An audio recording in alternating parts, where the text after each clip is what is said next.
We're kicking things off with a powerhouse lineup of host presentations that showcase the groundbreaking work happening at our partner institutions this morning during breakfast. We will start off with the Morehouse School of Medicine. Please join me in welcoming Dr. Barney Graham, founding director of the David Satcher Global Health Equity Institute and professor of medicine and microbiology, biochemistry, and immunology at the Morehouse School of Medicine. Let's give him a warm welcome.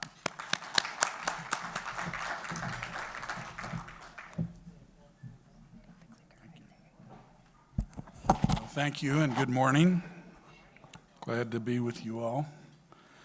This is my first time at this event. So I'm now at Morehouse School of Medicine as we are celebrating our 50th year of existence. It was founded in 1975. And you see the National Center for Primary Care building in front of you. My disclosures are that I'm an inventor on vaccines and monoclonal antibodies for several viruses, and I'm on these advisory boards. And since you are in Atlanta, you should know that there's a great statue of Hank Aaron in front of the building there. This is baseball season. Everybody's excited about Raleigh and the rest of them, Judge. So there's a nice statue in front of Morehouse. And on the far right, you see the 6 presidents that have been at Morehouse over these 50 years. And the bottom is Dr. Valerie Montgomery Rice.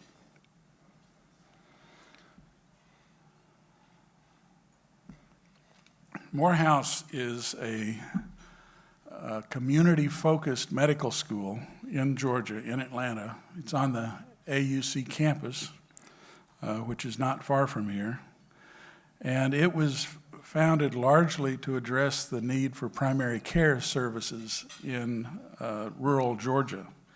And it's done that. At the last convocation, we brought in about over 300 new students. About 100 of those are medical students. The others are in programs like physician assistant, masters of public health, and biomedical sciences. And the faculty is largely clinical. There's a large clinical program at Grady Hospital, but also there's now expanded clinical programs. But there are also researchers at Morehouse School of Medicine. There's substantial work, especially in the field of genomics. And as Morehouse grows, there's becoming a larger international or global footprint that I'll say a little bit about.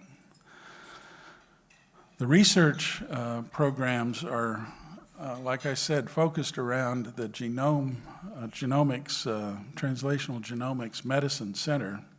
There's a group of institutes and centers that you see there that in particular around maternal health, cardiovascular health, neuroscience, and prevention research. There are clinical trials also going on at Morehouse, not only for oncology and cardiology, but for prevention and infectious disease vaccine evaluation.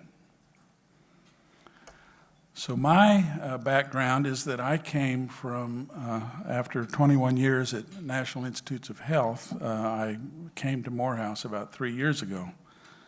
And at the NIH, I was deputy director of the Vaccine Research Center, which was announced in 1998 and started in year 2000. And it was devoted to developing an HIV vaccine. But we don't have an HIV vaccine yet, obviously, but the technologies that we worked on and that other people in the field worked on have allowed us to find solutions for a number of other unmet needs for viral infections, including emerging infectious diseases. And the VRC is more than just a research building. You see Building 40 in the top left. It's also process development, so there's about 100 engineers involved in helping us turn our bench products into clinical products.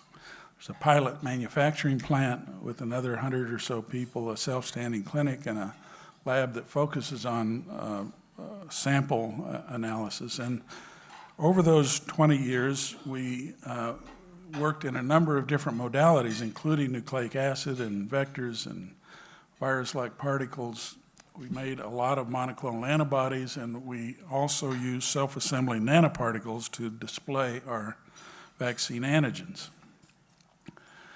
And I'm just going to tell you a very brief story to illustrate a point, and that is that RSV, respiratory syncytial virus, was discovered back in the 1950s, and it is the leading cause of hospitalization in children under 5. But it also causes a lot of morbidity and mortality in the elderly, sometimes the equivalent of influenza.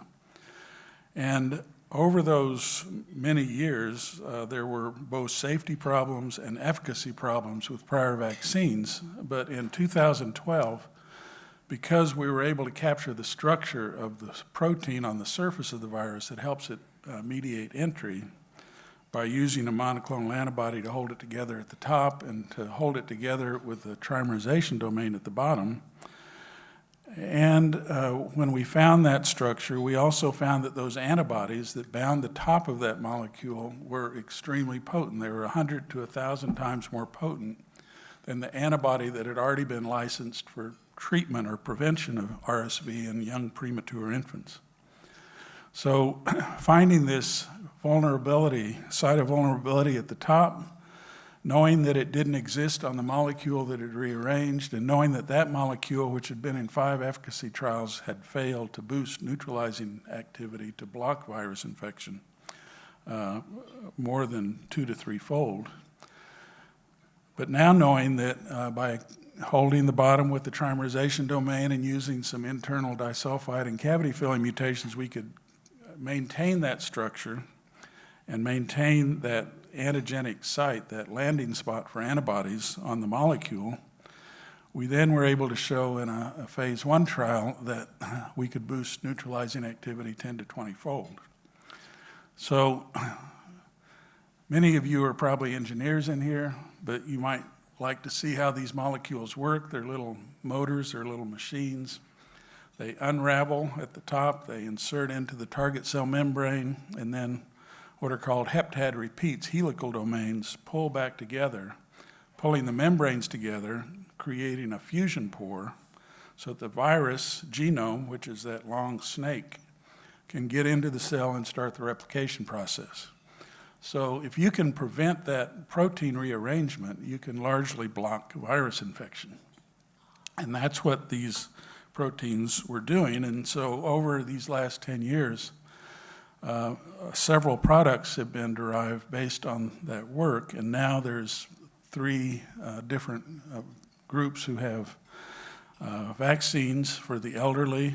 Pfizer also has a vaccine for maternal immunization that will passively protect infants, and then there's antibodies that can be given directly to the infants to protect them through 6 months of life. Well, the RSV-F protein, the fusion protein, is like proteins on many other envelope viruses. So back when my main collaborator, Jason McClellan, who was a postdoc at NIH, went to Dartmouth, we decided to see if we could extend this to other envelope viruses. And we chose coronavirus because we were in the middle of a MERS, Middle East Respiratory Syndrome pandemic at the time. And so by 2016, we had found a way of stabilizing that spike protein on other coronaviruses, and it was a generalizable solution that we had found. And because of work on Zika and other things, we also had learned in 2016 that mRNA was now working. So we started a collaboration with Moderna based on this finding in RSV and designed antigens for paramyxovirus family and also for the coronavirus family using either Nipah virus for paramyxoviruses and MERS for corona. And by 2019, we had found generalizable antigen designs that could make a vaccine either by protein or mRNA that would prevent lethal infection with Nipah or MERS. And so we had this family concept, prototype pathogen concept for pandemic preparedness, and we were prepared to take the Nipah mRNA into clinical trials in the first quarter of 2020.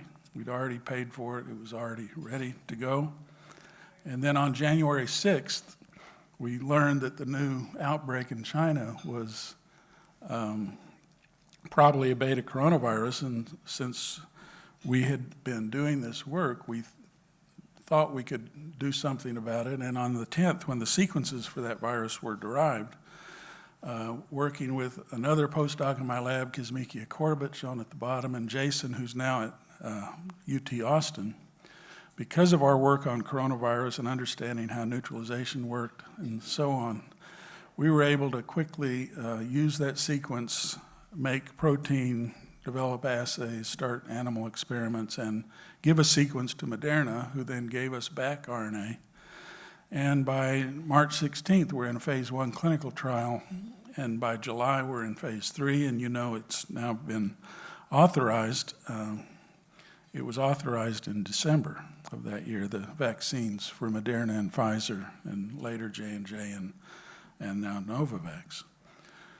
Along the way, those same reagents, the proteins from the spike, were used to isolate monoclonal antibodies we found could neutralize coronavirus, and those were also turned into products with Lilly, bamlanivimab and bebtelovimab, that were used for therapeutic purposes. So this new technology where you can identify atomic level structures of proteins, define exactly how the biology and immunology is working at an atomic level, and then engineer proteins to be their best, has changed everything. And in the history of vaccines, things change when new technologies come up. And so in the beginning, when Jenner and Pasteur made the smallpox and rabies viruses, before we knew about viruses, but in the early in the 30s and 40s, when we learned how to grow viruses in eggs, that allowed yellow fever and influenza vaccines to be made. And then Enders developed cell culture in the 50s and 60s. That allowed viruses to be grown at higher titer. That allowed all the measles and polio and other kinds of vaccines to be made. And then the era of molecular biology. But now we're in this new era where most vaccines, I think, will have structural information. We also have ability to do gene delivery like we do with mRNA or vectors. We have this capacity for high throughput sequencing, for surveillance, rapid gene synthesis, platform technologies for making biological products, and on and on. We are in a new space where other things and big things can be done. And so it helps when you really can understand something at that level and develop those new technology, it also democratizes the research process. So now at Morehouse, I don't have a lab, but I'm working with Dr. Lillard and others at Morehouse, and we're using some of those concepts to make new influenza vaccines. And so this type of construct would include both the hemagglutinin and neuraminidase in a single molecule that we can deliver by mRNA. And so that's the kind of thing we can now work on at Morehouse, which is a small, relatively small, community-focused medical school, but now can access some of these other approaches to research.